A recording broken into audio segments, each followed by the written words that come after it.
Stop losing time and money on bad briefs. Not only does this have a negative impact on your schedule and budget, but it makes the project so much harder to deliver and creates a whole bunch of unnecessary stress and anxiety. Tight deadlines, blown out budgets, last minute changes.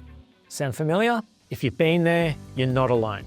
The difference between feeling like you're chasing a train and you can just never catch up to leading your project through a process to success often depends on asking the right questions right from the start. So today, I'm going to talk you through my 5 top questions to ask your client when they brief in a project to you that includes a custom build.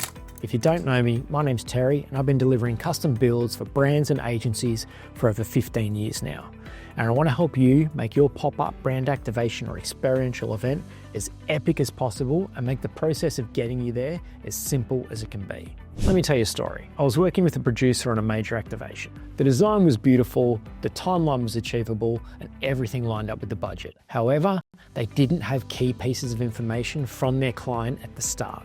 And this information slowly became known as the project went into fabrication with our builders. These pieces of information, unfortunately, meant that drastic changes needed to be made. The result, a stressed out client, a bruised reputation, and a team scrambling to figure out how to make this happen. And all of this could have been prevented with a few simple upfront questions. So how can you avoid this? Simply by locking down the 5 must-ask questions for every project. We use these 5 questions to save everybody's sanity, streamline process, and deliver projects on time, on budget, with no nasty surprises. So let's get into it. Question number 1, what's the timeline? This is the cornerstone of every project. Without knowing your client's timeline, you are flying blind. It's crucial to understand the hard deadline and all of the milestones that are going to take you from where you are now to going live. The timeline is going to cover 3 major things: the ability to achieve the design within the timeline available, access to specific material types, meaning can we get those materials in time to work with, and how much flexibility are we going to have to adapt to changes and tweaks along the way. Question number 2, what's the budget? Let's be real, no one likes talking about money.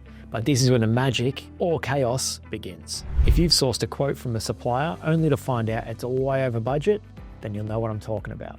Understanding your budget means that you can guide your client and your teams to make better decisions. Not only will you understand what the limitations are, but you'll be able to align everybody's expectations on what's achievable within those limitations. Will the custom build that you're pitching going to have the detailing of a Toyota or a Ferrari, or the quality of a Gucci handbag versus one from Target? Now, that's not a criticism of Toyota or Target. Toyota makes great utes, and I'm sure Target makes great handbags. I don't know a lot about handbags, but hopefully you can understand the difference in expectation. Now, we can build a custom pop-up for $10,000 or $15,000, even less than this, but we can also build them for $200,000 and beyond. However, the expectations on what the client is expecting is going to be different.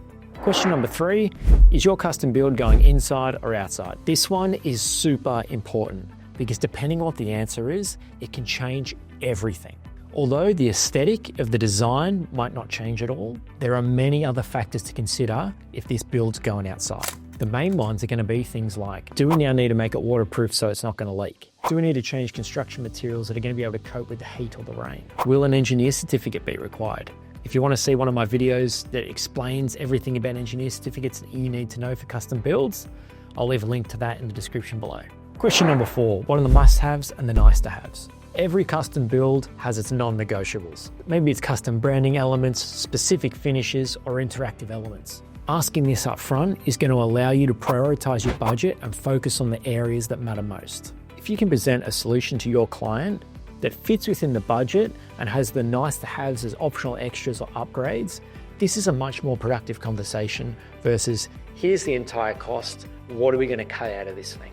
Knowing what the options are allows you to make really fast, effective decisions.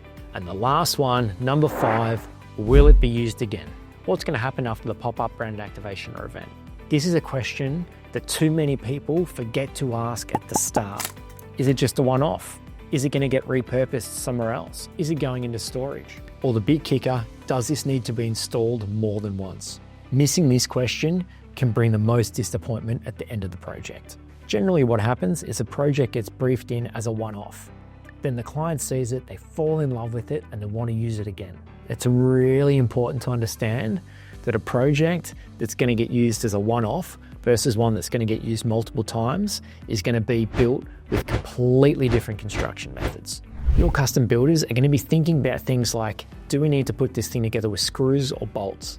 Where do the joins need to go in certain components? And what areas can be glued versus what areas can't? Typically speaking, fabricating custom builds that are going to get used multiple times take a lot more thought and time to execute.